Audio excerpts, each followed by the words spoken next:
Hello, this is my first unboxing video, so please be kind in the comments. So I'm unboxing today the Hero expansion for the HeroQuest board game. This is the latest Hero. This will be the 6th Hero now. This is the Path of the Wandering Monk. It comes in a lovely little box, and on the back we've got the contents. So we've got 2 miniatures, we've got 7 game cards, okay, that'll be interesting to see, and a scroll, okay. Right, so the Path of the Wandering Monk is a student of unarmed combat techniques crafted in revenants of the elements, uncompromising yet merciful, ruled by wisdom and discipline. So let's get on in there and see what's going on. So they always come, last one came with this lovely little band, which is a nice touch, comes off quite easily. Oh, there we go. So yeah, so we've got the male character and the female character. So whoever's playing can choose which one they want to be. So let's just open this up nice and gently. Oh, amazing, look at that. What a lovely little presentation. So yes, we've got the 2 characters standing with some kind of arena behind them, It's a kind of it's a curved background there, that's nice. So let's have a little look, shall we? So we've got a scroll. Oh, no, not the path, but the reason you walk it. Oh, there we go. So we've got this little scroll here. I'll just open this up. World's End Tournament. Warriors. Heed the call and test your mettle for glory and gold. I think this is metal, some tiny T's, or merrill, one or the other. Let me know what you think in the comments about what that says. I'm not entirely sure.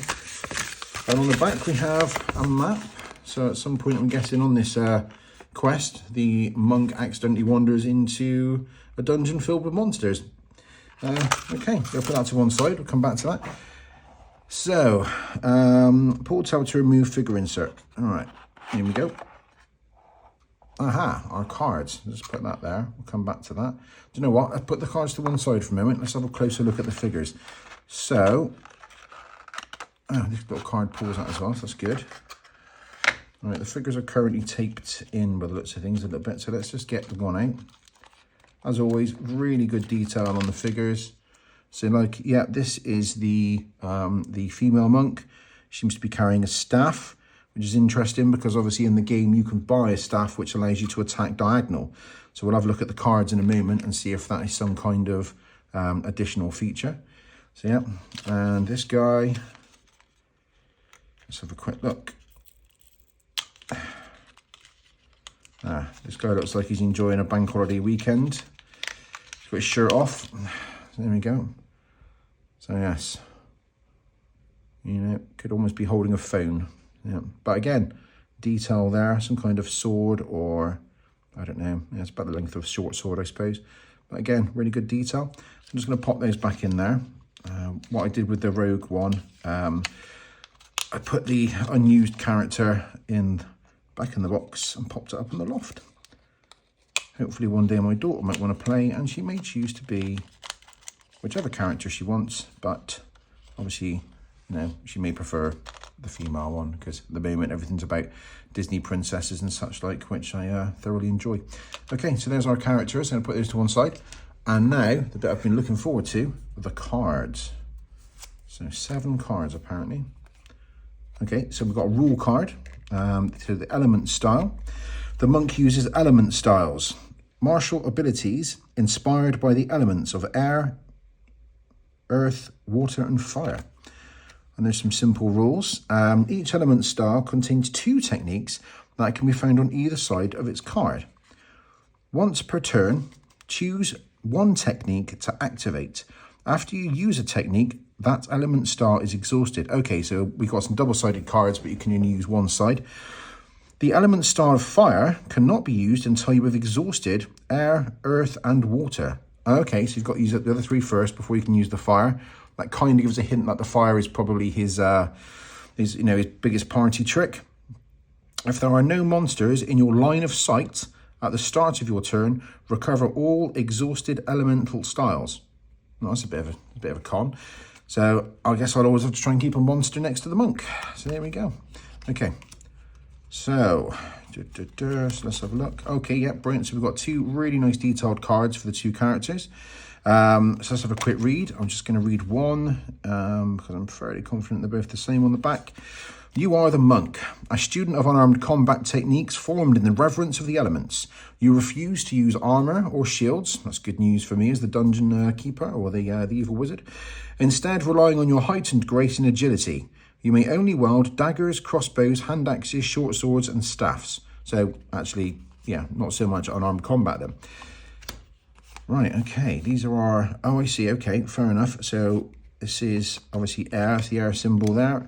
That's the earth symbol, water symbol, and fire symbol. I'm going to keep the fire one till last because I'm guessing that's the thing. So they're double-sided, aren't they? Blimey, this is going to take a bit of getting through.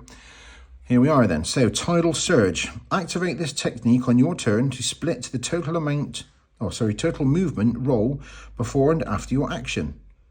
Okay, so I'm guessing you can use this to roll the dice. Say you get 10, you can move 3 spaces, carry out an action, then move again. That's pretty cool. Or twisting torrent. Activate this technique when you take damage to cancel that damage. So kind of a bit like a healing water, I suppose. All right, fair enough. Strength of mountain. Roll two additional attack dice, which we didn't cover actually. Let's just have a quick look. I'm just going to grab this one here.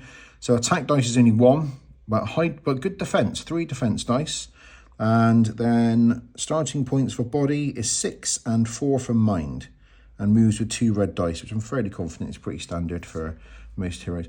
Anyway, so roll 2 additional attack dice on an unarmed attack. So if they're not using a weapon, they get to roll 3 attack dice. After use, the elemental star of earth is exhausted. Well, that's a blinking good card. Speak with stone.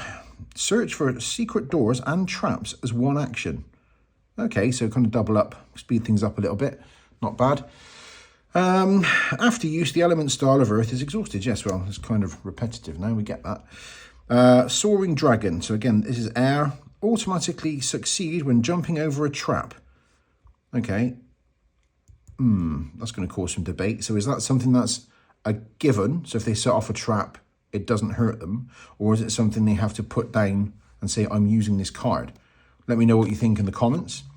Eye of the Storm. As an action, make one unarmed attack against all adjacent enemies. This technique enables you to attack diagonally. Okay, so kind of going back to the staff issue, because the female character is carrying a staff, like I said earlier. And in the equipment deck, the staff does allow the hero to attack diagonally. And last but not least, that's an abomination. Touch of Endless Inferno. That doesn't sound good. As an action, inflicts 1 body point of damage to any one adjacent enemy. The target takes an additional 2 body points of damage at the end of its next turn. Oh, okay, so as if to say the character, the poor monster, carries on burning. After use, this element star of fire is exhausted. Or Burning Spirit. As an action, expel a beam of brilliant energy from your soul's core. This beam may be straight or diagonal, so again, kind of staff-like, and continues until it meets a wall or closed door. Each enemy in the beam takes 2 body points of damage. Wow. After use, the elemental star of fire is exhausted. Well, I recently started a new HeroQuest night with some friends of mine, and thank God we did, because they've already chose their heroes. I don't think I want this guy to be in the game. Yeah, he's got some pretty awesome techniques. Well, hopefully you've enjoyed my unboxing video, and I will be playing with the new character this month, I'm sure. So I'll let you know how we get on.